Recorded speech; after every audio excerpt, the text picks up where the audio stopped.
2022년 5월 10일 대통령 윤석열.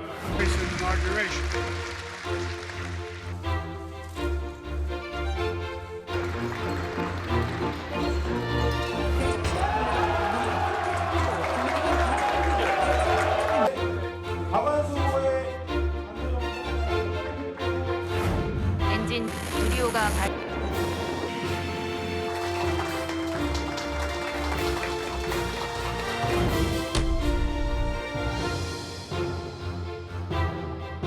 In storm, Prime Minister Andersson. 이 국제사회에서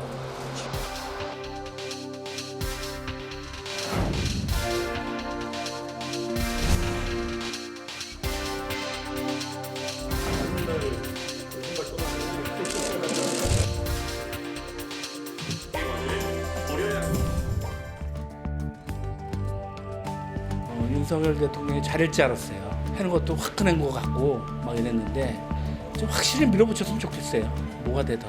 청와대를 그 시민한테 개방해가지고 그 성역을 없앴다는 거 시민 한 사람으로서 응원합니다. 물가가 너무 오르고 인건비가 올라서 계산상 나오지를 않아요. 조금 더 소통적인 부분이 개선돼서 정책을 이뤄 나갔으면 좋겠습니다. 옛날 검찰총장 하던 그 모습을 때를 버리고 시민을 귀를 기울여야 된다고 생각합니다. 앞으로 더 날이 많잖아요. 조금 더 저희 시민들을 위해서 조금 더 신경 써주시고 노력해 주셨으면 좋겠어요. 네, 보신 것처럼 출범 100일 또 취임 100일을 맞은 윤석열 정부, 윤석열 대통령에 대해서 우리 시민들은 다양한 얘기를 꺼냈습니다. 잘한 것도 있고 또 실망한 것도 있습니다. 어떻게 앞으로 국정을 운영할지 참조가 될 수 있는 부분들이 많이 있는 것 같습니다. 자, 우리 다섯 분은 또 윤석열 정부 100일을 어떻게 평가하는지 좀 들어보겠습니다. 먼저 신 의원님, 총평 100일을 포함해서 지난 100일간에 대한 총평 포함해서 또 과거 역대 정부, 뭐 우리가 흔히 100일상을 받는다 그러잖아요. 예, 역대 과거 정부들 100일과 비교해 봤을 때 또 어떤 점들은 아쉬웠고 어떤 점들은 잘한 건지 뭐 전반적으로 좀 한번 총평을 해주시죠. 저는 굳이 긍정적인 의미를 부여하고 싶은 대목이 있다면은 크게 보면 이제 나라 국정 운영의 두 축이 경제와 외교 안보라는 생각이 들거든요. 근데 이제 경제 면에서 옆에 이제 박수석 계셔갖고 좀 미안하긴 한데 이제 전 문재인 정부에서 약간 시장 경제 논리에 반하는 부동산 정책부터 시작해가지고 뭐 그런 것들이 좀 있었다고 봅니다. 근데 그런 것들을 좀 궤도 이탈을 한 거라고 좀 저는 보거든요. 저희들은. 근데 그거를 본 궤도에 다시 진입을 시켰다. 그러니까 뭐 시장이 만능은 아닙니다만 그래도 우리 대한민국 헌법 제119조 1항이 대한민국의 경제 질서는 개인과 기업의 자유와 창의에 그 바탕을 둔다 이렇게 자유시장 경제의 이념을 분명히 하고 있습니다. 그 궤도에서 이탈한 거를 다시 재진입시켰다는 데 의미가 있고요. 또 외교안보 측면에서 한미동맹은 우리가 선택의 여지가 있는 게 아니고 그거를 받아들이고 그걸 어떻게 잘 갖고 나갈 것인가의 문제인데 전임 정부에서는 그게 좀 흔들리는 측면이 있었는데 그것도 다시 궤도 이탈한 것을 정상 궤도로 진입을 시켰다.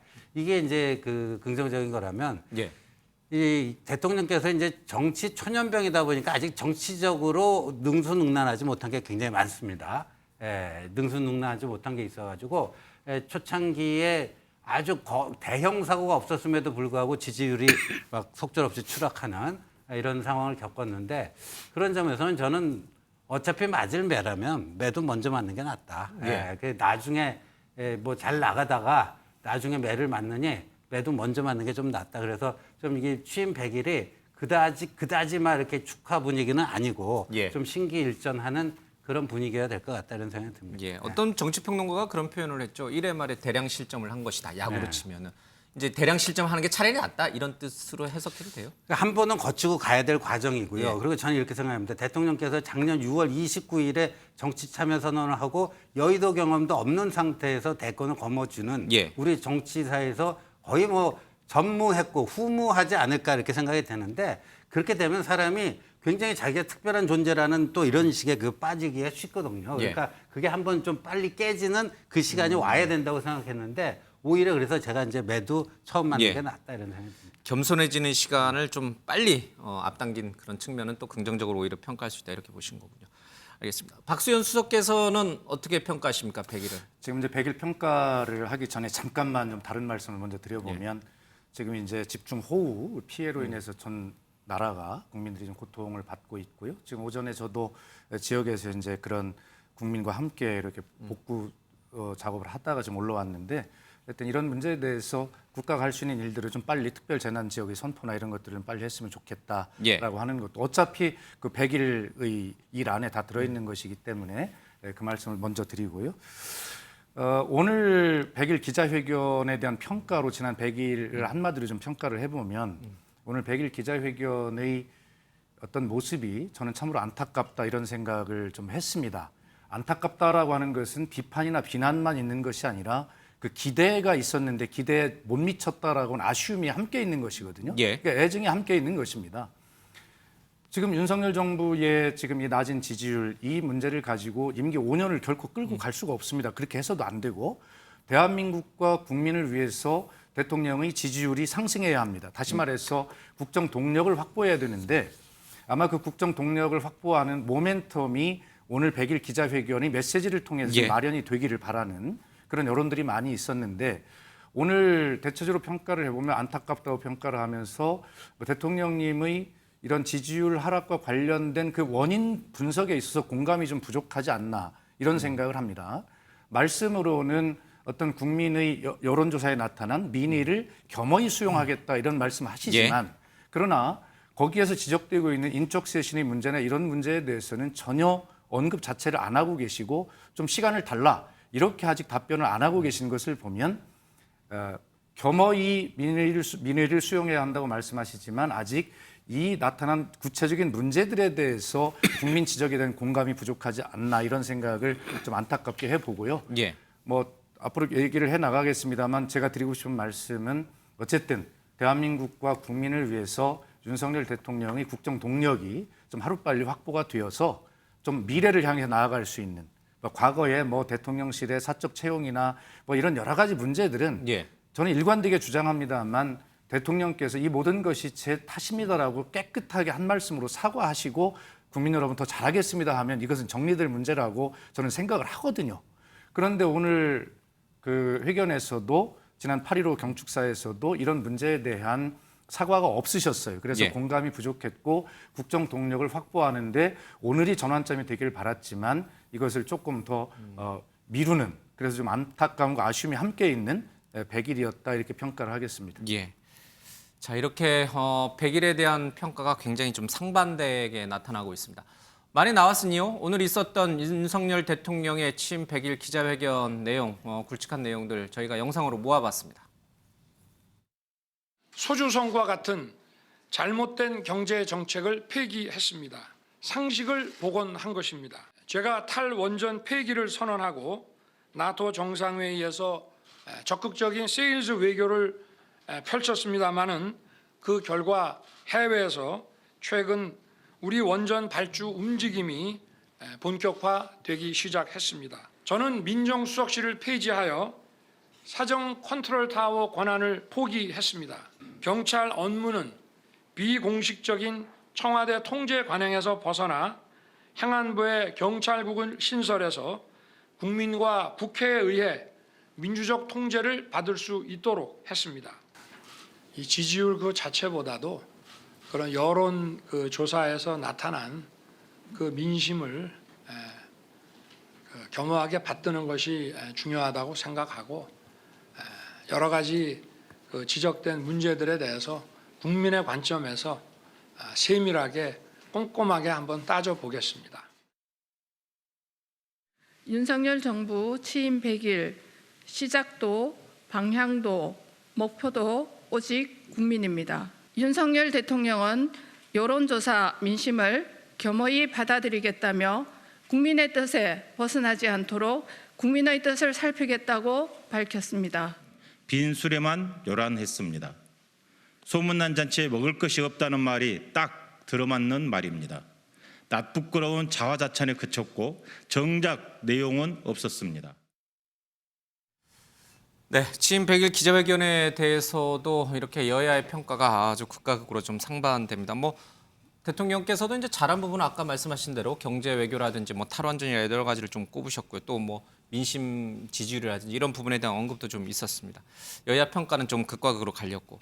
최수영 의원께서는 어떻게 보십니까? 지난 100일을 평가했을 때 가장 큰 변곡점들이 좀 있었을 것 같아요. 물론 이제 좋았던 지지율이 올라가는 변곡점보다는 떨어지는 변곡점들이 더 눈에 두드러지게 나타났던 100일이었던 것 같은데 뭘 가장 큰 변곡점들로 좀 꼽을 수 있습니까? 뭐 아무래도 저는 이제 인사에 대한 논란이 인사 논란. 인사 논란이 제대로 해명이 되지 않으면서 이 인사 논란이 대통령 리더십의 문제로 번져버렸단 말이에요. 그러니까 이게 차단이 됐어야 하는데 리더십의 문제로 가면서 그게 이제 방파제가 무너지면서 이제 리더십이 형해화되는 그런 이제 사실 굉장히 악순환 고리가 이어진 게 대단히 안타깝고 저는 아까 이제 100일 기자회견을 보면서 뭘 느꼈냐면은 100일을 맞아서 국민을 앞에 두고 대통령께서 업무 보고를 하시는구나라는 느낌을 받았습니다. 그러니까 앞에 그 한 3분의 2 시간을 할애하는 걸 보면은 새 정부가 들어가서 출범해서 했던 정책들의 대부분의 상징성을 가진 것들을 또박또박 이렇게 말씀하셨거든요. 그러니까 지난 100일간 사실 대통령께서 받을 만한 국민적 관심에 대한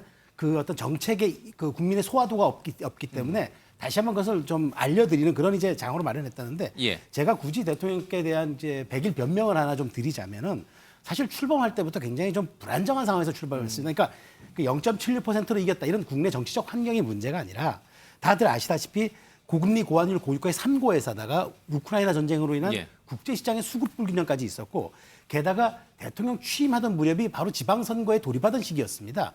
그렇기 때문에 진영 블록화가 더 공고하게 이어졌어요. 그러니까 원래 대통령이 취임하시면은 여야 떠나서 국민들이 허니문이라는 걸 드리는데 그 허니문이 없었어요. 그러니까 오히려 더 팽팽하게 양 진영이 지방선거를 대선의 연장전으로 생각하면서 나눠졌기 때문에 그 팽팽한 진영 블록화와 긴장감을 대통령께서 온전히 자기의 지지도로 당신의 지지도 가져오지 못했고 그거 이제 마무리돼서 좀 일을 좀 해보려고 하니까 당 내용이 또 발목을 잡은 거예요. 이러면서 이제 리더십의 손상까지 이어지면서 대통령께서 무슨 말을 해도 국민들에게 먹혀드리지 않은 일종의 소구력 부재 현상이 이제 생기면서 이렇게 온 것 같아서 저는 이 100일이 어쨌든 지금 대통령께서 분명한 것은 이걸 기점으로 국민의 방향성, 국민에 대한 목표, 국민에 대한 시작점 모든 걸 말씀하셨으니까 그런 쪽으로 좀 방향성을 틀어서 제대로 좀 인정받는 변곡점이 되기를 좀 기대합니다. 사실. 이제 상승의 변곡점으로 좀 만들자.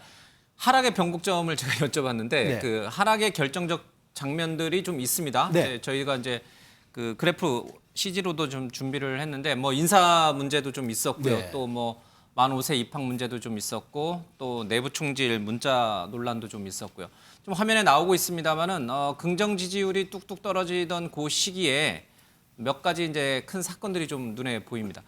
이택수 대표님, 그 만약에 저 사건들이 없었더라면, 그러니까 이준석 당원권 정지 윤리위 결정이 없었더라면, 또 만 5세 입학이 없었더라면 논란이, 또 내부 총질이라는 문자 논란이 없었더라면, 자 지지율은 그냥 50%대 이상의 공고한 지지율을 보였을 것인가? 물론 이제 그 결과론적 얘기긴 합니다만 어떻게 보십니까? 지금 여러 여론조사에서 이제 인사 문제는 기본적으로 가장 많이 대두되는 것이고 이제 두 번째는 대통령 본인과 영부인의 이제 문제. 사실 100일 동안의 어떤 대통령의 성과를 평가하기는 좀 너무 이른 감이 있죠. 그렇기 때문에 인사 문제, 대통령 내외의 문제, 그리고 결정적으로는 정치 갈등 문제. 지금 여론조사에 보면 정치 갈등이 뭐 이념 갈등이나 세대 갈등보다 굉장히 높게 나타나고 있거든요. 이거는 여야 간의 갈등도 있을 것이고 그다음에 데드크로스의 이제 분기점이 됐던 저 시기에 이준석 당대표를 밀어내는 듯한 그런 여러 움직임들이 감지가 됐기 때문에 이준석 대표에 대한 지지를 보냈던 2030 그리고 남성 계층들이 저 때부터 지지를 이제 철회하기 시작을 했죠. 이게 마치 이제 이명박 대통령 집권 초기에 광우병 사태도 그랬지만 이제 친박과의 갈등 때문에 지지율이 한 10%포인트 가량 막 급락했던 시기랑 굉장히 비슷한 곡선을 보이고 있는데요. 윤석열 대통령이 사실 대통령도 처음이지만 정치한 지가 얼마 안 되지 않았습니까?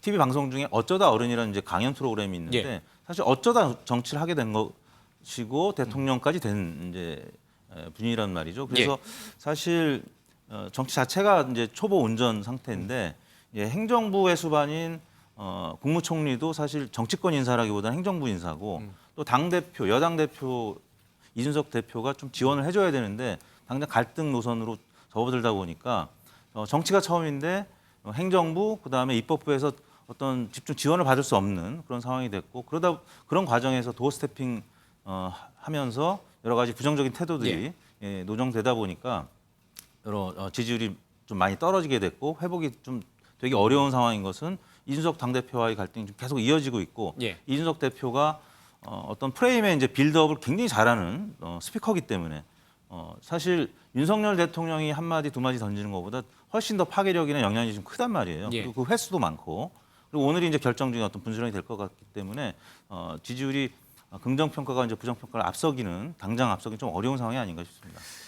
그러니까요. 지금 이게 이제 결과 지나가고 난 이제 이후에 과거를 이제 다시 성찰하고 반추해 보는 차원에서 좀 설명을 좀 제가 부탁드린 건데 만약에 이준석 대표에 대한 당 윤리위의 징계가 없었더라면 또 내부 총질이란 문자 사건이 만약에 없었더라면 왜냐하면 그 사건이 있을 때마다 지지율이 뚝뚝 떨어졌으니까 우리 국민은 그 이준석 전 대표 징계 문제라든지 아니면 내부 총질 문자라든지 이런 것들이 대단히 잘못된 방향으로 조치가 이루어졌다 이렇게 보고 있다 이렇게 해석을 해도 되는 건가요? 지지율 떨어졌다는 것이 곧 잘못된 조치였다 이렇게 등치시킬 수 있는 건가요? 이 소장님? 네. 예. 제가 볼 때는 사실은 이제 국민들은 그 당내 상황에 대해서는 잘 알지를 못해요. 그리고 그 부분보다는 사실 그 앞부분에 있어서 대통령의 인사에 대한 문제, 그다음에 그 정책에 대한 문제, 특히 만 5세 조기 입학 학제 개편과 같은 문제는 굉장히 민감한 사항인데 이거에 대해서 너무 큰 실수를 이 취임 초에 해버렸거든요. 사실 지금 아까 그래프 보셨겠지만 취임 초에 이렇게 X자가 명확하게 나타나는 지지율 추세선을 보이는 대통령은 없었어요. 역대? 없었습니다. 네, 그래서 그리고 아까 그 지지율 하락 지금 그래프가 다시 나오고 있는데 6월 첫 주에서 7월 첫째 주 사이에 이제 그래프가 급격하게 기울기가 떨어지는 그 지점이 뭐가 있었냐면 여기에는 없는데 그 나토 순방에서 여사님의 그 목걸이가 굉장히 고가의 목걸이였다는 게 알려지면서 저때부터 급격하게 지금 하락이 되기 시작을 했거든요. 그래서 지금 그 당내 문제가 오히려 마지막에 이 앞으로 이제 이게 반등을 해야 되는데 반등의 동력을 상실시킨 거는 당의 문제고 그 지금까지 떨어진 이 추세선을 하락시킨 거는 여사님에 대한 문제, 그다음에 정책에 대한 문제, 리더십에 대한 문제, 인사에 대한 문제. 결국 본인 문제로 다 이게 집약이 됐다. 이렇게 좀 정리할 수 있겠습니다. 지금 실제로 뭐 여기 지금 리얼미터 우리 이택수 대표도 나와 계십니다만은 리얼미터랑 한국 리서치 그동안 나왔던 여론조사를 쭉 보면은 자 윤석열 대통령이 국정을 잘못한 주된 요인이 무엇이냐라는 응답을 보면은 대통령 리더십 부족이 33%, 또 인사 문제가 또 33%, 또 김건희 여사를 비롯한 가족 문제가 11% 정도가 나옵니다. 국민의힘 내부 문제는 9.7% 정도에 그쳐요. 자, 이걸 보면은 대통령 본인이 가장 큰 문제다라고 지금 우리 국민은 보고 있는 것인데 대통령은 이 부분을 잘 인지하고 계신 건지 오늘 기자회견에서 그 부분에 대한 언급이 있었어야 되는 것인지. 아니 오늘 뭐 언급은 하셨다고 보거든요. 그러니까 지지율 그 수치 자체가 아니라 여론조사에 담겨 있는 민심을 잘 받들겠다. 인식하고 있다 이런 뜻이군요. 인식하고. 그러니까 이전에 지지율 얘기 나오면 여론조사 얘기 나오면 정치인들이 스테레오타입으로 얘기하는 게 일희일비하지 않겠다. 그렇죠. 뭐 이건데 뭐 굉장히 어떻게 보면 여론조사에 죽고 사는 게 정치인들인데 꼭 그렇게 말은 그렇게 해요. 그런데 그 이전에 보면 지지율이 연연하지 않는다고는 완전히 180도 바뀐 거죠. 180도 바뀐 거고. 그리고 저는 이제 이명박 정권 초기하고 비교가 많이 되는데 그때를 생각해 보면요. 10년 만에 정권 교체였고요. 2007년 12월 대선에서 이명박 후보가 민주당 정동영 후보에게 역대 대선 역사상 가장 큰 표차로 500만 표 이상 차이로 대승을 거뒀습니다. 그리고 넉 달 후에 있었던 18대 총선에서 민주당이 81석으로 쪼그라들었어요. 81석으로.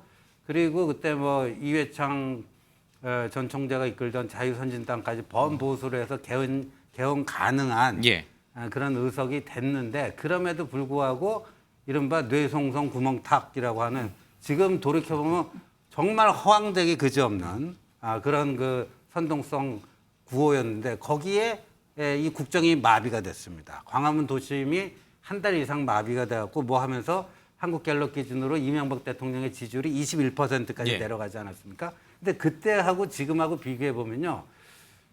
윤석열 대통령은 그렇게 0.7 몇 % 차로 이겼고요. 예. 그리고 그러니까 정치 경험도 없는 데다가. 예. 그러니까 이명박 대통령 집권 초기에 비해서 훨씬 열악한 상황이었어요. 더군다나 이제 5년 만에 정권 교체가 되니까 이제 그 민주당을 지지했던 분들이 흔쾌히 그게 수용이 잘 안 되는 네. 측면도 그 2007년보다 더 강했고 그래서 그 나타나는 초기에 뭐 불가피한 현상이 좀 있다. 그런데 그래서 그런 것들을 하여간 얼마만큼 뚫고 나가는가가 이제 앞으로의 남은 과제다. 저는 예. 그렇게 생각합니다.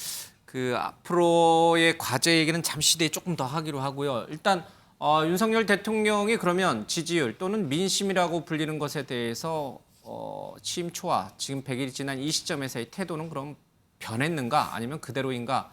먼저 영상을 통해서 비교해 보겠습니다. 지지율 여론조사에 대해서 이렇게 생각합니다. 운동장에서 경기하는 선수가 전광판을 들여다볼 시간이 없습니다. 저는 운동선수이기 때문에 전광판 볼 시간이 없습니다.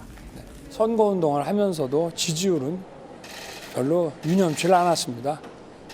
별로 의미가 없는 것이고 제가 하는 일은 국민을 위해서 하는 일이니까 오로지 국민만 생각하고 열심히 해야 된다는 그 마음만 가지고 있습니다. 국정수행 부정평가가 지금 69% 넘게 나오는데 그 원인을 어떻게 보시고 또 원인은 언론이 잘 아시지 않습니까? 그 원인을 잘 알면은 어느 정부나 잘 해결했겠죠. 열심히 노력하는 것뿐입니다. 정치를 시작한 후 한 1년여의 시간을 돌아봤고 취임 100일을 맞은 지금도 시작도 국민, 방향도 국민, 목표도 국민이라고 하는 것을 가슴에 새기고 있습니다. 그동안 국민 여러분의 응원도 있고 따끔한 질책도 있었습니다. 국민들께서 걱정하시지 않도록 늘 국민의 뜻을 최선을 다해 세심하게 살피겠습니다. 국정을 운영하는 데 있어 가장 중요한 것은 첫째도 국민의 뜻이고 둘째도 국민의 뜻입니다. 국민의 숨소리 하나 놓치지 않고 한치도 국민의 뜻에 벗어나지 않도록 그 뜻을 잘 받들겠습니다. 저부터 앞으로 더욱 분골쇄신하겠습니다. 이은영 소장님, 여론조사 전문가가 보시기에 대통령이 지지율 또는 민심이라고 불리는 것에 대한 태도가 좀 바뀐 것 같나요? 지금 국민을만은 생각하겠다. 예. 이 지점에서는 바뀐 게 없는데요. 예. 이게 이제 이준석 전 당대표 표현으로 빌리자면 국민 무쇠 같은 느낌을 주는 거예요. 지금 그 40%대로 떨어질 때부터 그 정치에 대해서 어떻게 하라는 조언들이 굉장히 많이 쏟아져 나왔습니다. 그리고 그중에서 가장 핵심적인 거는 인적 쇄신을 얘기를 했거든요. 그리고 사과를 해달라. 근데 그 두 가지가 지금 지금 실천되지 않은 상황 속에서 오늘 100일을 맞았고 지금도 오늘 기자회견에서도 국민이란 단어가 굉장히 많이 나왔는데 정말 이건 국민의 목소리를 듣고 있는 것인가 의문을 갖게 하는 기자회견이었다. 그런 생각이 들어요. 예. 자, 그러면요. 현 상태에서 우리 국민은 앞으로 윤석열 정부, 윤석열 대통령이 잘해 나갈 것이라고 볼까? 아니면 아직은 그런 기대가 좀 섣부른 것인가? 그 여론조사도 좀 있습니다. 리얼미터에서 나왔는데 현재보다 못할 것이라는 응답이 이제 51% 정도가 나왔고요. 또 윤석열 대통령이 불안감을 준다는 응답도 57%가 나왔습니다. 이건 뭐 리얼미터와 한국 리서치 여론조사이긴 한데 이택수 대표님, 네. 이 여론조사와 오늘 기자회견이 끝난 이후에 여론조사를 다시 해보면 똑같은 문항으로 좀 달라질까요? 최근 발표된 여론조사 결과들이 이제 30%를 살짝 넘는 결과들이 나오고 있습니다. 자동응답 방식에서는 한 1, 2% 지금 더 나오기 때문에 한 30%대 초반 리얼미터나 또 뭐 조원 CNI나 등등의 조사 결과 이렇게 나왔고요. 전화 면접 조사 같은 경우, 특히 이제 한국갤럽 조사는 전화 면접에다가 척도가 2점 척도이기 때문에 대체로 잘한다라는 이제 보기가 없다 보니까 조금 더 박하게 나오는데요. 여하튼 25%에서 한 30% 정도 지지율이 나오고 있습니다. 윤석열 대통령이 40%에서 30% 후반까지 떨어졌을 때 아까 7월 4일 즈음이었는데요. 의미가 뭐 없다 이런 식으로 이제 애써 외면하는 듯한 발언이 있었을 때만 해도 30%대 후반의 의미는 어떤 정책을 내세웠을 때 그다지 여론의 거부감에 혹은 뭐 비토 이런 게 심하지 않을 때입니다. 그런데 이 30%에서 20%대로 떨어진 다음에는 여러 정책들에 대해서 부정적인 평가가 60%가 넘어가서 많게는 70%까지 나오기 때문에 그렇게 되는 경우에는 우리가 보셨지만 취약 연령 이제 문제 때문에 결국에는 장관까지 낙마하는 정책도 이행하기가 어렵고 심지어는 장관까지 낙마, 인사 이제 문제까지 얘기가 되는 이런 상황이기 때문에 윤석열 대통령의 태도, 발언이 변화될 수밖에 없는 그런 상황이 됐고요. 그 시점이 바로 이제 8월 넘어오면서 국민이라는 말을 많이 하기 시작했고 국민의 관점, 뭐 초심 이런 발언들이 나오면서 지금 이제 바닥은 친 것 같습니다. 문제는 아까도 말씀드렸지만 이준석 대표가 가처분 신청한 것이 어떻게 될 것이냐. 오늘 내일 만약에 기각이 되면 좀 반등할 모멘텀이 생기는 것이고 만약에 인용이 되면 당분간 좀 어려운 지지율이 나타날 가능성이 있는 것이죠. 그러니까 뭐 이준석 대표의 가처분 문제는 이제 당장 근시적인 차원에서의 지지율 등락에 이제 영향을 주겠습니다만 이제 지금 100일이 지난 남은 이제 1,700일 동안 그러면 어떻게 될 거냐? 윤석열 정부 마무리가 되는 그 시점 5년 뒤에는 어떤 성적표를 갖고 이제 이 정부가 끝이 날 것인가? 이제 그 부분은 좀 궁금해지는 대목입니다. 반등할 것인가 아니면은 계속 지지부진할 것인가? 지지율이 떨어진 원인은 이제 다 규명이 된 것 같아요. 다 말씀해 주신 것 같아요.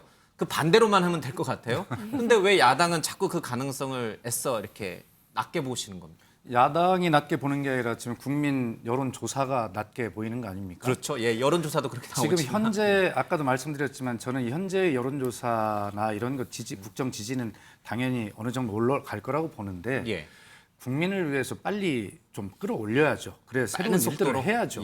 뭐 그것이 야당의 생각이기도 합니다. 야당이 무조건 비난 비판만 하는 것이 아니죠. 자, 그런데 아까 말씀드렸듯이 나왔습니다만 대통령 본인의 리더십 부재에 기인한다라고 하는 것이 33.3%가 나왔고 그다음에 인사 문제도 33.2%가 나왔고요. 그다음에 대통령 가족과 측근에서 기인한 11%. 이거 합치면 대통령 국정 수행의 부정에 대한 원인이 대체로 80%가 대통령 본인과 가족에서 비롯됐다는 얘기가 되는 것이거든요. 그렇기 때문에 저는 대통령이 진심 어린 사과에서 국정 동력 확보가 출발해야 한다고 주장하는 것이 그 이유입니다. 저는 인적 쇄신을 크게 주장하지 않아요. 왜 그러냐면 대통령과 영부인을 포함한 가족 주변이 잘못해 놓은 문제가 있었던 일인데 그것을 왜 참모들에게 책임을 묻습니까? 일단 본인이 정말 내가 부족한 탓이다라고 그렇게 진심 어린 사과를 하면 그 문제는 그리고 바로잡을 거 조금 바로잡으면 해결이 되거든요. 국민은 그걸 기대하고 계신데 그거를 왜 오늘도 안 하시는지를 모르겠어요. 그래서 제가 이 문제를 오늘부터 국정 동력 확보의 전환점이 돼야 된다라고 했는데 그걸 바랬지만 그런 것이 없었기 때문에 좀 미뤄지는 것이거든요. 그래서 좀 안타깝고 이 원인 분석을 보면 대통령의 사과가 왜 필요한지를 정확히 안다 이렇게 보고요. 대통령께서 여론조사에 나타난 민심을 겸허히 받들겠다 말씀을 하시면서도 그 뒤에 말씀을 보면 이중적 태도를 가지고 계세요. 그것은 뭐냐면 지지율 반등을 위해서 그런 정치적 목적으로 하지 않겠다. 아니 정치가 아닌 것이 어디 있습니까? 지금 본인의 정치력 부재나 이런 것 때문에 떨어지고 국정 동력이 떨어진 거잖아요. 그럼 그것을 빨리 만회를 하려면 정치적 행위를 해야죠. 사과를 하는 것도 정치 행위일 것이고 어떤 신뢰를 회복하기 위한 다른 어떤 걸 하는 것도 정치 행위입니다.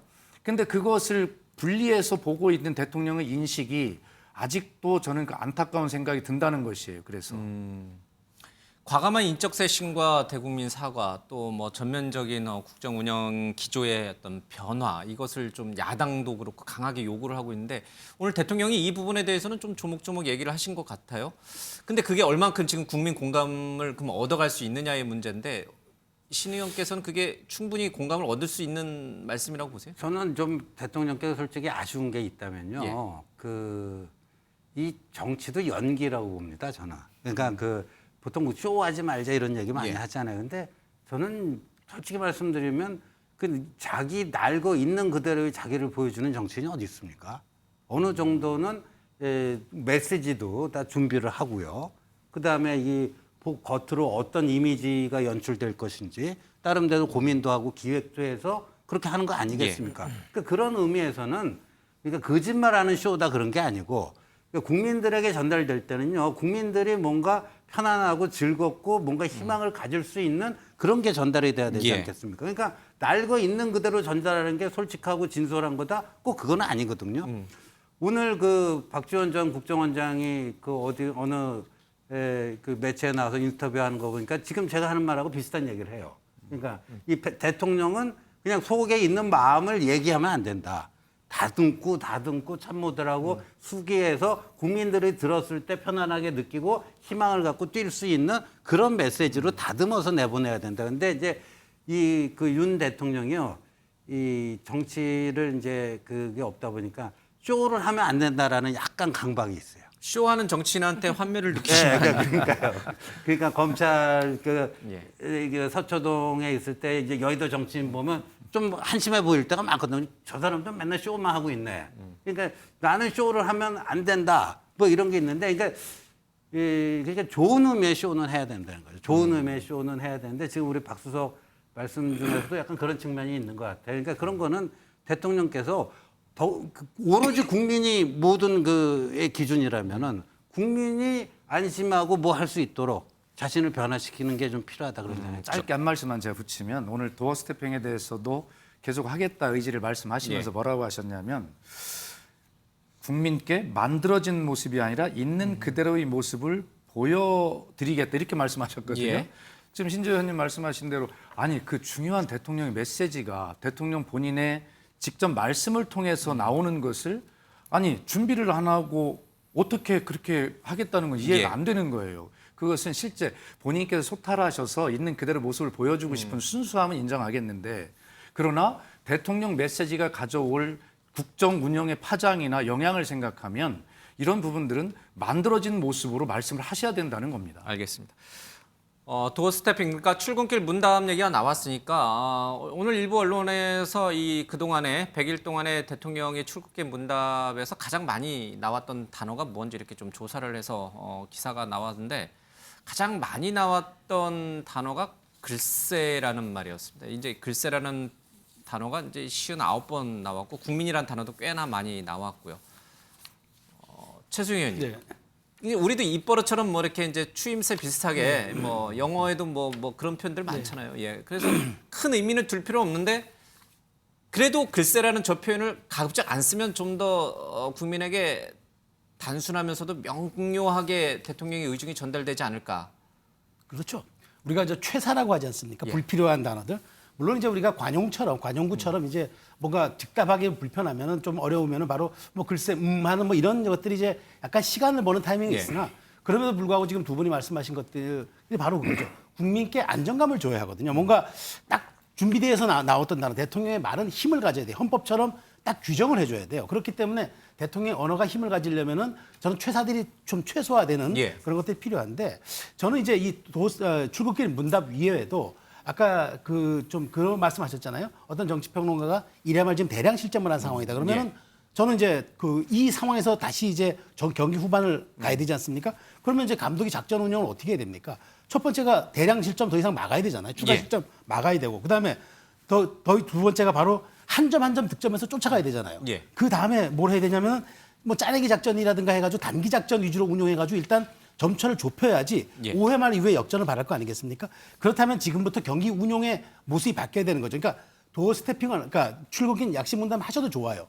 근데 최근에 좀 바뀐 걸 보니까 앞에 모두 발언을 좀 하시고 이제 기자들 질문 받고 하는 것 같은데 저는 이제 그것에 대해서 옳다 그르다의 문제가 아니라 대통령께서 더 이상의 대량 추가 실점을 막겠다고 판단하시면 어떤 방법이든 단기 운영 위주의 작전을 구사해야 되고 그래야만 후반기 반등과 역전을 올릴 수가 있어요. 그러니까 그런 참에서 지금 말씀하신 어떤 그런 작은 최소 하나 부분들이라도 더 고치려고 하고 더 국민들 눈에 정제된 모습으로 나가려고 하고 방식은 좀 상관하지 않겠습니다. 그런 모습들이 필요하다. 제언드리죠. 유승민 전 의원의 논평 평가, 그러니까 100일 기자회견에 대한 논평을 보니까 조금씩 바꾸는 걸로는 안 되겠던데 이건희 전 회장의 말을 그대로 인용해서 마누라와 뭐 자식만 빼놓고는 다 바꿔라. 그러니까 전면적인 즉각적인 쇄신을 요구하는데 저 방식이 맞는 건지 아니면 지금 최수영 의원께서 저는 그럼 유승민 의원은 뭐 그래도 한때 보수 진영의 정치 지도자였으니까 그렇게 폭넓은 주문 필요합니다만은 저는 그게 지금 대통령 스타일상 어렵다 그러면은 이렇게 유승민 전 의원의 저 조언은 어렵다고 본다면 단기 운용 작전이라도 해가지고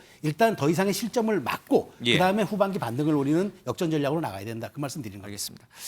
이은영 소장님, 네. 지지율 얘기 뭐 하나만 더 여쭙고 이제 넘어가도록 하겠습니다. 네. 오늘 나온 일부 여론조사 보면 이제 국민의힘 당 지지율이 다시 민주당보다 이제 역전을 해서 다시 앞서기도 하고요. 또 윤석열 대통령에서 이탈했던 그 한 20-30%의 지지층에서 그래도 여전히 국민의당을 지지한다라는 응답이 나온 일부 여론조사도 있더라고요. 네. 자, 언제든지 그러면 다시 반등을 해서 다시 50%대로 올라갈 수 있는 그런 동력이나 여력은 충분한 건가?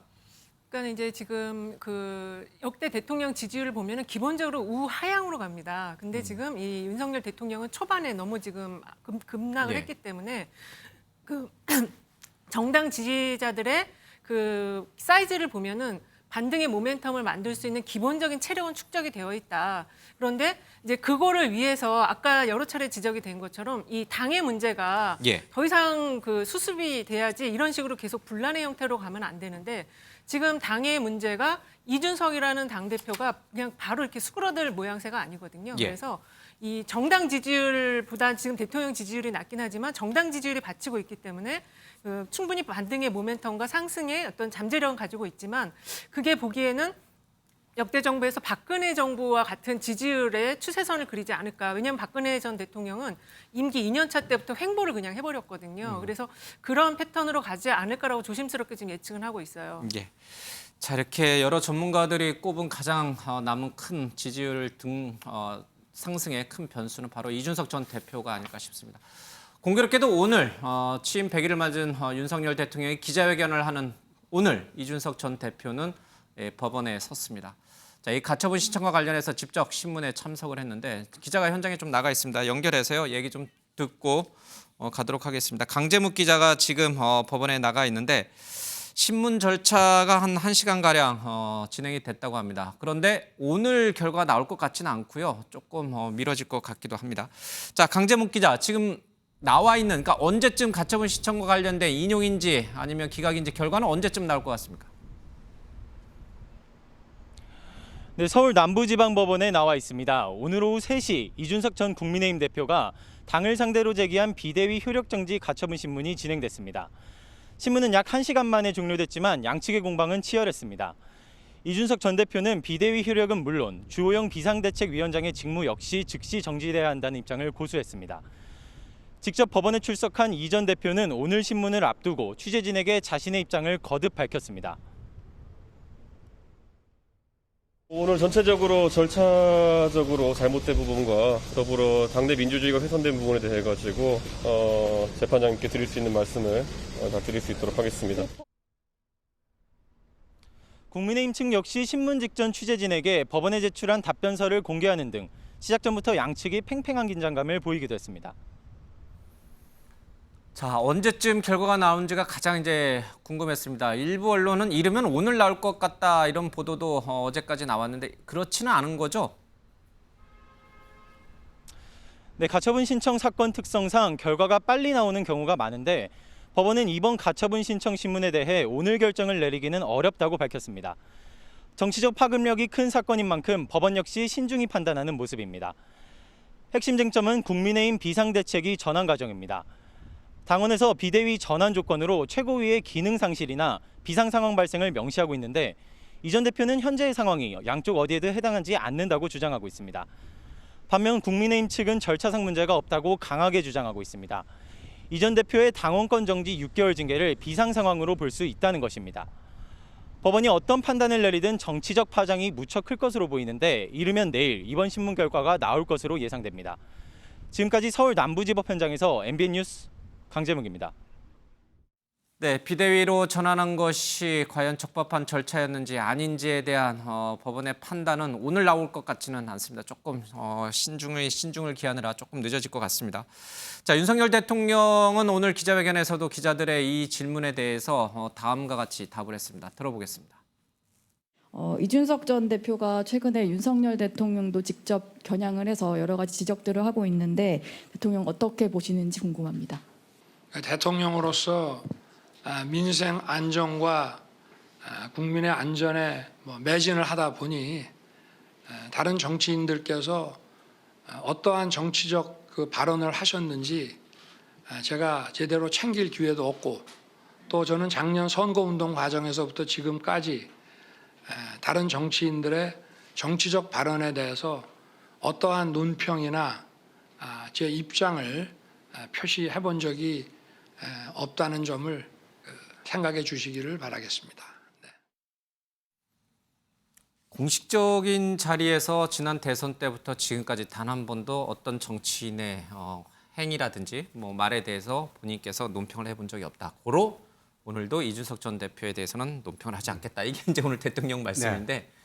사석에서는 하시죠? 문자도 사석에는 보낸 하죠. 거 보시니까. 그리고 지금 우리 그 법률 체계가 좀 그렇게 돼 있어요. 예. 지금 대통령인 그 정당이 배출한 분임에도 불구하고 정치 지도자임에도 불구하고 선거에서 중립을 지켜야 되는 그게 있잖아요. 그러니까 막 그리고 이제 김대중 대통령 때까지는 대통령이 집권 여당의 총재를 겸임을 해가지고 그 이제 뭐 여러 가지로 그 당을 움직일 수 있는 그 수단이 있었지만 지금은 아니잖아요. 아니다 보니까 공개적이고 공식적인 석상에서는 당무에 대해서 직접적으로 언급하는 게 거의 없죠. 윤석열 대통령뿐만 아니라 최근 그 여러 문재인 대통령 비롯해서 거의 대부분이 그랬고요. 그렇다고 해서 그럼 사석에서도 노 코멘트 하고 있는가? 그건 아니죠. 노 코멘트 할 수가 없는 것이죠. 지금 화면에 잠깐 자막에 나옵니다만은 민생에 매진하다 보니까 다른 정치인들이 어떤 정치적 발언인지 제대로 챙길 기회가 없었다. 그러니까 민생에 매진하는 건 좋습니다만은 이준석 전 대표가 지금 가처분 시점과 관련해서 이렇게 하고 다니는 거를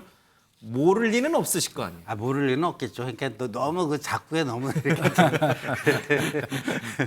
뭐 구애받을 필요는 없을 것 같고요. 그리고 이제 이준석 대표 문제인데요. 이준석 전 대표죠. 근데 저는 방금 전에 그 오늘 가처분 그게 이 신문이 1시간 만에 종료됐다는 거 보니까 제가 예측한 대로 뭐 내일쯤 결과가 나오는데 이준석 전 대표가 희망하는 쪽으로는 가지 않을게 저는 확실시 돼 보입니다. 제가 법률가는 아니지만 그 정당 관련해 가지고 이제까지 가처분 신청이 인용된 매우 예외적인 경우들이 있습니다. 그 판결문을 입수해서 보니까요 공통점이 하나 있는데 명백하고도 중대한 절차적 하자.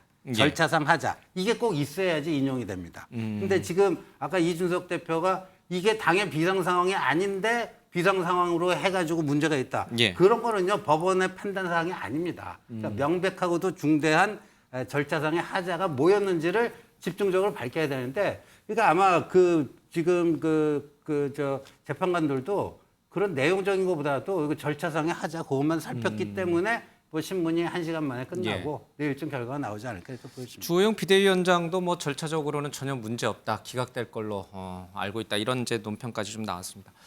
자, 윤석열 대통령의 기자회견 내용에 대해서 이준석 전 대표도 비슷한 얘기를 꺼냈습니다. 보시죠 한번. 대통령 100일 기자회견 혹시 어떻게 보셨나요? 제가 뭐 좀 당내 민주주의에 대한 그런 고민을 많이 하다 보니 대통령께서 사실 어떤 말씀을 하셨는지 제대로 챙기지는 못했습니다. 불경스럽게도. 제가 가장 우려하는 것은 지금 행정부가 입법부를 통제하려고 하는 그런 삼권 분립이 위기에 있는 그런 상황 아닌가라는 우려가 있습니다. 그렇기 때문에 삼권 분립에 설계된 원리대로 그런 상황을 사법부가 적극적인 개입으로 잘못된 부분을 바로잡을 수 있었으면 좋겠다. 이런 입장을 저는 가지고 있습니다. 최순희 의원님, 이준석 대표가 기자회견 안 봤을 리 없죠? 네. 뭐 당내 민주주의 챙기느라가 대통령 말씀을 못 챙겼다는 얘기는 사실이 아닌 거죠? 그러니까 그 얘기는 그대로 대통령의 말씀 패러디한 거죠. 그냥 맞받아친 거군요. 대통령께서 뭐 그렇게 잘 모른다. 내가 뭐 민생 챙기느라고 뭐 정치인의 발언도 모른다 하니까 그대로 이제 돌려드림. 그렇지만 뒤에서 불경스럽게도라는 말을 이제 단 것은 사실은 뭐 본인이 처한 여러 가지 지금 상황들을 좀 호소했다고 보여지는데요. 이준석 대표 지금 신 의원님 잘 분석해 주셨습니다만 전 대표라고 이제 불러야 됩니다. 이준석 전 대표가 오늘 이제 사실은 핵심 쟁점이 그거잖아요.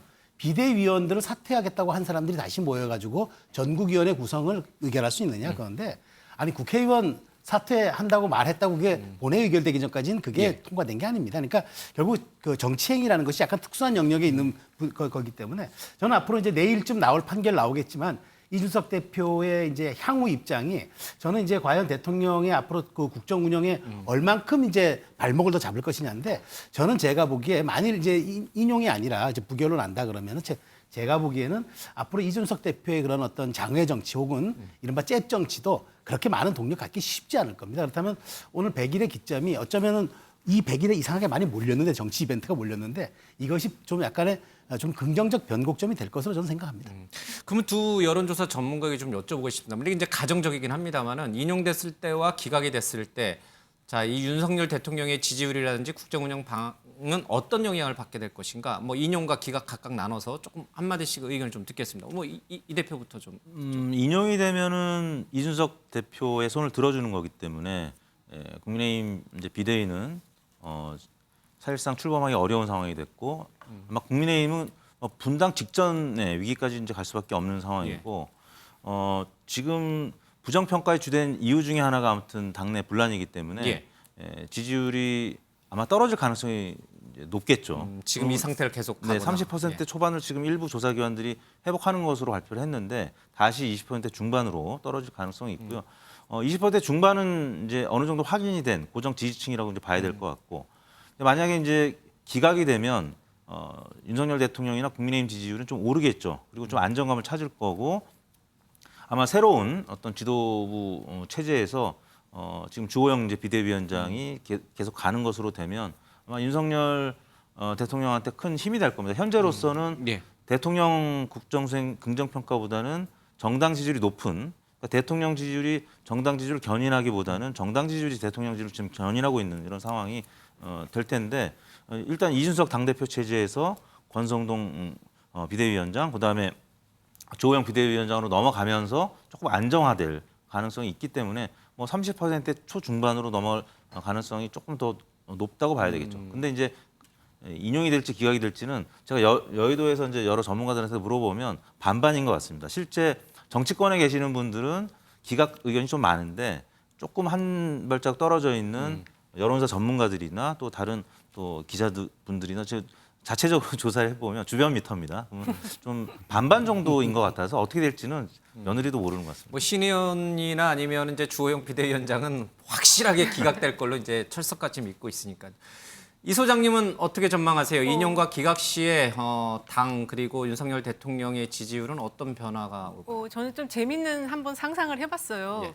그 지금 인용되거나 기각되거나 이 문제 자체는 차기 총선에 대한 공천권의 문제로 시작이 된 거거든요. 그래서 인용이 될 경우에는 어쨌든 이 두 가지 경우 모두 다 창당이라는 신당 창당이라는 결과를 가져올 수밖에 없다. 그리고 인용이 될 경우에는 이준석 대표가 전 대표가 당에 남고 윤핵관을 중심으로 한 대통령의 세력이 나가서 신당을 창당하는 그런 흐름을 가져갈 수도 있지 않을까. 거꾸로 기각이 될 경우에는 윤핵관을 비롯한 대통령의 세력이 현재 당에 남아있고 이준석 전 대표를 중심으로 한 세력이 나가서 당을 차리지 않을까. 그런 상상을 한번 해봤습니다. 굉장히 재밌는 상상이라고 말씀하시는데 저도 공감합니다. 굉장히 재밌는 상상입니다. 윤핵관들이 쫓겨나는 시나리오도 있군요. 그 여러 시나리오 중에는. 네, 두 가지 경우 다 대통령 지지율에는 안 좋은 영향을 주기 때문에 저는 그래서 박근혜 전 대통령 그 아까 지지와 비슷한 패턴을 갈 거라고 보는 게 박근혜 전 대통령이 2년차 이후에 진박 뭐 이런 걸 하면서 진박 감별하면서 그 30대 후반에서 40대 초반으로 그냥 쭉 행보했거든요. 그런 상황이 오지 않을까 생각을 하는 거죠. 이준석 대표가 자신이 만약에 자기의 가처분 신청이 받아들여서 당대표로 다시 복귀하게 되면은 윤핵관들을 내쫓을 것이다. 뭐 그런 얘기를 했는데 그 시나리오를 이제 같이 일맥상통하는 것 같습니다. 근데 어느 경우든 지금 우리 이 소장께서는 신당 얘기를 꺼내셨어요. 근데 그 신당에 며칠 전 언론 보도를 보니까 이른바 이재명한테 밀려난 친목애들이 합류할 것이다. 이런 유승민과 함께 그런 시나리오도 있더라고요. 막 굉장히 재밌는 시나리오들인데 어떻게 전망하세요? 재미에 너무 재미를 더하시는 거 아닙니까? 언론들이 그렇게 말하니까. 우리 지금 신지호 의원님은 이은영 소장 분석을 듣고 좀 심란해졌습니다. 오늘 대통령의 말씀 중에서 저는 실제 말씀과 진심 사이에 가장 큰 차이가 있는 부분이 바로 이 부분이라고 생각하거든요. 이준석 대표 부분. 부분이라고 생각합니다. 민생 안정과 국민 안전에 매진하다 보니 다른 정치인의 말에 뭐 신경 쓸 새 없어서 이런 취지의 말씀하셨는데 이미 이 텔레그램을 통해서 내부 총질이나 하는 대표라고 하는 확실한 메시지를 이미 피력하신 바가 있습니다. 예. 그리고 오늘 이 말씀은 뭐냐면 아까 신주 의원님 말씀하신 대로 대통령으로서 정당 문제에 개입하지 아니하는 그러한 중립적 위치를 고수하시는 말씀 같지만 사실은 이준석에게 관심 없어. 이 얘기는 뭐냐면 그 내부 총질이라 하던 대표라고 하는 데 이어서 제2의 이준석 대표에 대한 윤심이 확실하게 가이드라인으로 전달이 됐다. 저는 그렇게 평가합니다. 그래서 사실은 대통령으로서 가장 신경 쓰이지 왜 안 쓰이겠습니까? 자기들이 쉽게 하면 대통령과 영부인과 가족들 뭐 이런 문제에서 비롯된 지지율 하락은 바로 잡으면 되는데 그 다음에 차지하고 있는 것이 여당의 문제 아니겠습니까? 그 문제의 핵심이 이준석인데 왜 신경이 안 쓰이겠어요? 그런데 신경 안 쓰이는 것처럼 하고 계신 것은 여론조사가 떨어질 때 일희일비하지 않겠다는 말이 무지하게 일희일비하고 있다는 말인 것처럼 사실은 이 문제가 대통령에게는 가장 지금 아픈 손가락이다라고 하는 것을 반증하고 있는 이 심중과 말씀 사이에 굉장히 괴리가 큰 말씀이다. 저는 그렇게 읽었습니다. 역설적으로 그렇게 읽었습니다. 근데 제가 우리 박수성님 말에 반론하는 게 아니고요. 아주 좀 솔직하게 표현해 보면요. 전략 중에 무시 전략이라는 게 있습니다. 그러니까 신경을 되게 쓰고 있는 거죠. 지금. 아니 신경이 안 갈 수는 없지만 무시하는 거예요. 그러니까 이렇게 그 상대편을 다룰 때 막 비판 그 사람의 말의 허점을 딱 잡아갖고 거기를 딱 때린다든가 이렇게 공격하는 게 아니고 그냥 아무것도 안 하고 무시해 버리는 거예요. 그러니까 이제 이준석 전 대표를 그렇게 할 수밖에 없는 상황에 왔다. 왜냐하면 대통령 취임식 때 뭐 취임사하는데 자기 뒷자리 앉았는데 일부러 자기 안 보이게 뭐 앵글을 잡았다는데 이런 거를 뭐 거기에 대해서 응답할 만한 가치가 있습니까? 그러니까 저도 동의를 하는 네, 게 그러니까 이럴 때는 그냥 무시하는 게 상책이에요. 동의를 하는 게 게. 오늘 회견에서 대통령의 말씀은 저럴 수밖에 없지요. 충분히 이해를 하죠. 하고 대통령실이 이준석 대표의 케이스 바이 케이스 막 여기에 대해서 대통령실이 반응할 이유는 없다고 생각을 해요. 예. 지금까지 나온 말씀들을 쭉 들어보니까 그러니까 민심과 그러니까 당심 또 민심도 있고 또 윤심도 있을 텐데 이 소장님 네.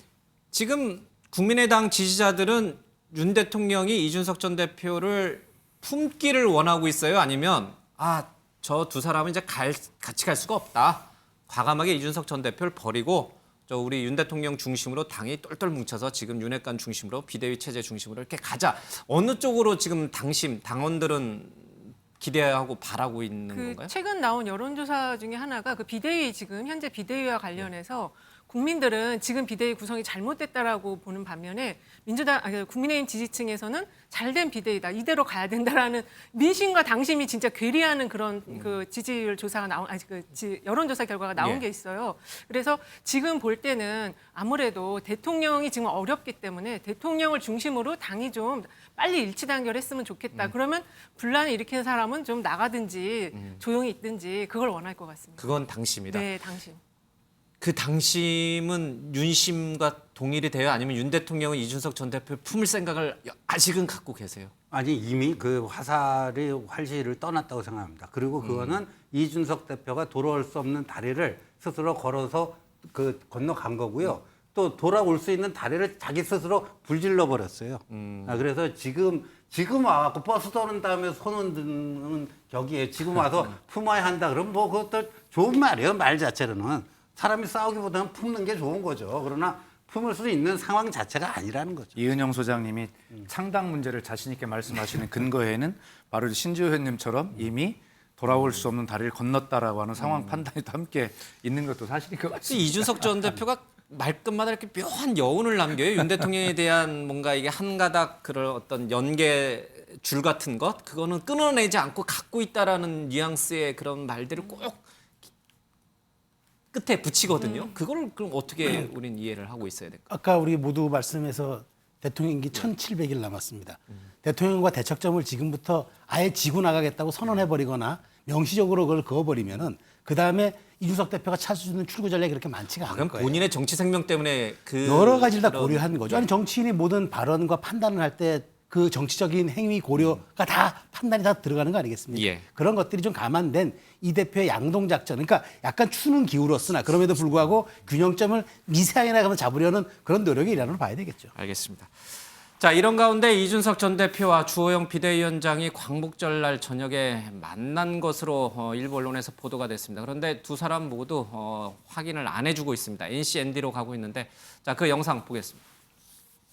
그러니까 제가 만나질 않아요. 그래서 일부러 사람을 지금 뭐 주호영 대표도 마찬가지지만은 그러니까 일부러 안 만나요. 그러니까 왜냐하면 만나면 그런 이상한 제안을 할 것 같아가지고 그래요. 네, 그래서 안 만나는데 그랬더니만은 이준석에게 전해라라는 식으로 억지로 꽂아놓은 사람들이 있었겠죠. 전 그래서 이제 제 주변에 예를 들어 저 돕는 사람들한테도 아무것도 전달하지 마라 그래요. 제가 요즘. 그러니까 왜냐하면 그거 이상한 거 전달한 다음에 이준석한테 이거 협상했다 이런 식으로 할까봐.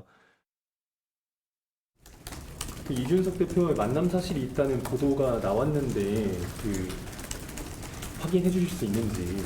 그건 제가 확인해 드릴 수 없다고 말씀을 드리겠습니다.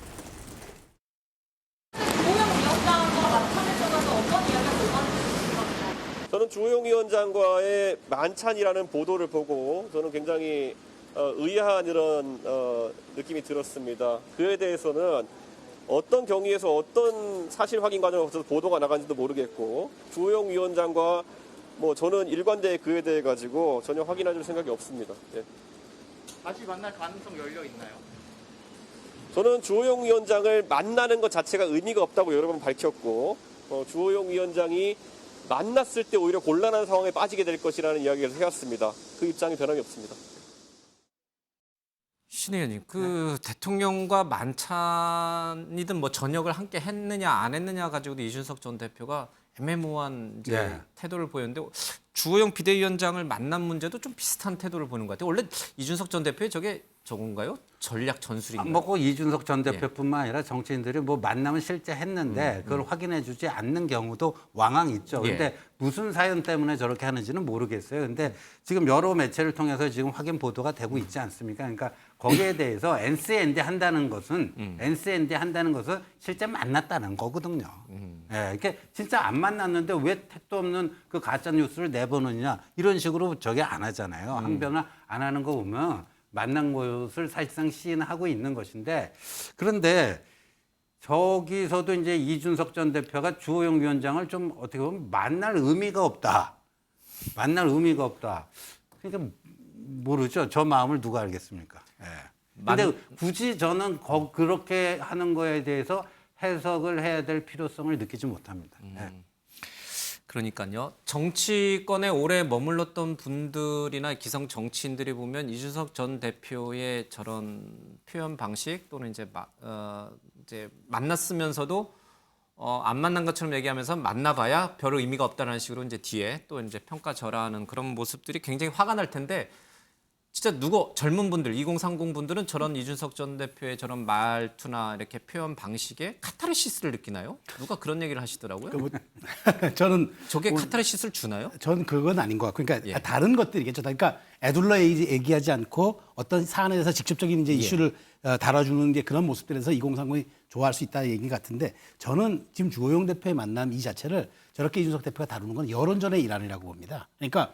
사실은 주호영 대표 만남에 크게 기대하지 않았지만 주호영 대표가 그렇게 만나자고 열심히 난 구애했는데 이준석 대표가 끝까지 안 만났다와 만난 것을 확인해 줄 수 없다는 것은 이게 다르거든요. 그러니까 본인도 노력했다. 나도 나름 상대방의 부름에 정치 선배, 그러니까 뭐 당대표를 떠나가지고 정치 선배의 부름에 응했고 비대위원장으로서 도대체 무슨 얘기인지 들어는 봤다. 그러나 확인해 줄 수는 없다. 아주 양동 작전이죠. 그러니까 어떤 여러 가지 당심이라든가 지금 재판부에 대한 어떤 그런 일종의 여론전의 일환으로 보는데 저는 뭐 저 얘기는 이제 크게 뭐 신의 맞서 저는 의미를 부여할 필요가 있을까. 그리고 무시 전략이시군요. 앞으로도 만난다고 해도 뭘 유의미한 결론과 유의미한 어떤 접점이 찾아올까. 그런 점에 대해서 사실 저도 회의적입니다. 대통령도 그렇고 당도 그렇고 당에 계신 정치 당원들도 그렇고 이준석 전 대표를 계속 무시하는 무시 전략으로 가면 그러면 이 사태는 조용히 사라질 것인가? 뭐 다들 손을 드셨는데 이 소장님부터 먼저 들으셔서 지금 저게 왜 만났냐 안 만났냐가 왜 중요하냐면 지금 이준석 대표는 이제 기각되는 경우까지 상정을 하고 지금 활동을 하는 거거든요. 지금 주호영 현재 이제 비대위원장이잖아요. 이 만약에 인용이 됐을 때 또 새롭게 생기는 문제가 뭐냐면 조기 전대를 언제 할 거냐예요. 근데 주호영 지금 비대위원장은 좀 늦게 하자는 입장이에요. 내년쯤에는 하자는 얘기잖아요. 그렇습니다. 예. 그래서 또 지금 대통령과 윤핵관 쪽에서는 빨리 하길 원하는 흐름인 것 같아요. 이 어수선한 걸 빨리 정리를 해야 되니까. 근데 주호영 비대위원장은 좀 늦게 하자라는 입장이다 보니까 윤석열 지금 이준석 전 당대표는 주호영 비대위원장을 자기 쪽으로 좀 끌어들이려는 그래서 저런 이야기를 하는 것으로 좀 보고 있습니다. 또 복잡한 또 거기서 네네. 정치적인 셈법 그렇습니다. 계산이 있군요. 예. 일단 주호영 비대위원장이 부인하는 거는 성과가 없었기 때문에, 그러니까 만나긴 만났는데 성과가 없었기 때문이고, 제가 봤을 때는 어떤 미션을 본인의 미션이든지 아니면 윤석열 대통령을 대신해서 어떤 미션을 갖고 만난 건지, 그거는 예. 이제 가처분을 오늘이라도, 그러니까 이제 어제 시점에서 예. 좀 취하할 수 없는지 뭐 이런 시도가 있지 않았을까. 근데 전혀 의미가 없는 결론이 났기 때문에, 그래서 만남 자체를 지금 부인할 수밖에 없는 그런 상황인 것 같고요. 이준석 전 대표는 주호영 비대위원장이든 아니면 뭐 다른 분들이건 의미가 없다. 이거는 윤석열 대통령하고 직접 만남을 통해서, 담판을 통해서 어느 정도 뭐 화해를 하건 문제를 풀어야지. 그래도 직전까지 당대표지 않았습니까? 예. 자기가 나이는 어리지만 당대표와 대통령으로서 여당 대표하고 만나서 어떤 꼬인 문제를 풀어 보려고 하는 어떤 그런 입장이 아니었나라는 생각이 듭니다. 예. 자, 이 당이 더 혼란 속으로 갈 것인지 아니면 이제 좀 사태가 수습되는 국면으로 갈지 이제 내일 그 분수령을 이제 좀 맞게 될 것 같습니다. 앞서 이제 윤석열 대통령 국정운영 기대와 관련된 여러 가지 얘기를 좀 꺼냈는데, 자, 지금은 당장 인적 쇄신이나 이런 것들을 검토하지 않고 있다라고 대통령께서 오늘 말씀을 하셨지만, 당 안팎에서는 그래도 연말쯤 가면은 뭔가 좀 있지 않겠냐 이런 얘기가 조금 모락모락 나오더라고요. 가능성이 있는 겁니까? 그러니까 대통령께서 이제 정치 이제 뭐 한 지 얼마 안 되는 경우니까 그래서 사실 그 과거에 그 청와대에 보면 민정수석실이 좀 특별한 존재였고, 그 민정수석실을 제외하면 청와대의 그 양축이 양날개가 정무하고 홍보 아닙니까? 예. 정무하고 홍보인데, 이게 이제 더군다나 정치 경험이 없는 대통령을 보좌하는 데 있어서 아주 핵심적인 기능인데 제대로 좀 작동을 못하고 있다라는 평가가 이거는 뭐 야당 쪽의 비판이 아니라 이 여권 내부에서 그런 지적들이 많이 있었어요. 근데 이제 대통령께서는 저것도 이제 본인 스타일이 좀 있는 것 같아요. 그러니까 이런 식으로 해갖고 사람을 바꾸면은 과연 누가 내 밑에서 와갖고 또 나중에 같이 일하려고 하겠느냐. 사람이 쉽게 이렇게 내치는 거 아니다. 그거는 뭐 원론적으로는 옳은 말씀인데, 근데 아까 얘기했잖아요. 그 얘기랑 국민만 보고 가겠다는 얘기랑 모순이 될 수가 있어요. 국민만 봐서는 이 참모한테는 정말 인간적으로 참 못할 짓이지만 해야 될 때도 있는 거예요. 그러니까 정치라는 게 항상 모든 사람들을 다 만족시키는 정치라는 건 저는 불가능하다고 보거든요. 뭐가 더 중요하고 그 우선을 해야 되는 건지를 봐야 되는데, 그런 점에서는 조금 그 요번에 처음에는 뭐 상당 폭의 그 인적 쇄신이 있을 것처럼 얘기가 나오다가 그게 아니고 뭐 좀 보강, 뭐 기존 멤버 약간 보강식으로 나가니까 이거는 조금 뭔가 좀 스텝이 약간 꼬인 듯한 그런 느낌도 듭니다. 예. 사실 우리 제작진이 준비한 내용은 아닌데 저 개인적으로 좀 궁금해지는 부분인데, 인적 쇄신과 함께 나오는 여러 가지 이제 비판적인 인사와 관련된 비판적인 지점 가운데 하나가 검사들을 너무 많이 중용했다. 검사 출신들 중용했다는 얘기 아니겠습니까? 자, 그러면은 앞으로 이제 남은 인사는 검사들을 배제시키는 쪽으로 갈 것인가? 그 경우와 맞물려서 한동훈 장관은 지금 유일하게 내각 중에서 일 잘하는 장관으로, 또 국민으로부터 많은 지지를 받는, 사랑을 받는 장관으로 지금 계속 성장해가고 있는데, 커가고 있는데, 한동훈 장관의 입지는 또 어떻게 될 것인가? 이런 것들이 이제 저 주관적으로 좀 궁금해지는데, 누가 답변을 좀 해줄 수 있을까요? 이제 앞으로 한동훈 장관의 남은 정치적인 어떤 운명이라고까지는 좀 없지만 어떤 방향으로 갈 것인가, 인기는 더더욱 상승해가면서 2인자 자리로 갈 것인가, 아니면 검사 배제 분위기 속에서 이제 조금씩 수그러들 것인가. 제가 얘기를 드리면 지금 이제 한동훈 장관이 차기 지도자 여론조사에서 1위가 나오고 있어요. 그런데 최근에 그 59만 명 이제 그 면허, 운전면허 벌점 해제해주겠다라고 한 그 여론을 보니까 여론이 굉장히 안 좋더라고요.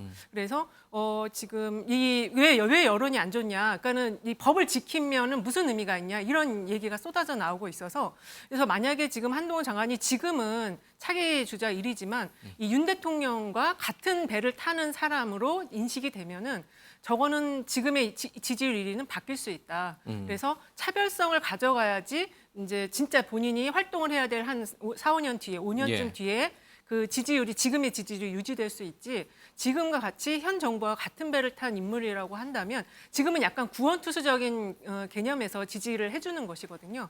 그래서 차별화를 갖냐 안 갖느냐가 한동훈 장관의 차기 운명, 차기 대선 주자로서의 입지와 관련이 있다 이렇게 보고 있습니다. 한 30초 정도 네. 좀 드릴게요. 어떻게 전망하십니까? 그 사실 한동훈 장관이 주목을 받고 지지율이 높게 나오는 여론조사가 발표됐을 때, 그리고 한동훈 장관이 대정부 질문하면서 조금 차별화된 모습을 보였을 때 대통령 지지도도 그랬고 국민의힘 지지도도 조금 반등하는 모습을 일시적으로 보인 적이 있어요. 그러니까 과거에 뭐 MB의 지지율도 박근혜 당시 후보의 지지율이 어느 정도 버텨줬기 때문에, 그리고 YS도 사실 IMF 때문에 그렇지만 구룡의 지지율이 있었기 때문에, 그래서 한동훈 뭐 장관이라든지 여러 잠재적인 후보들이 있는 거는 윤 대통령한테 도움이 될 수 있는 부분이라고 봅니다. 예. 자, 100일이 지났습니다. 그리고 1700일이 남았습니다. 잘 추스려서 좀 성공한 정부로 자리매김할 수 있도록 좀 많은 것들을 좀 바꿔야 될 것 같습니다.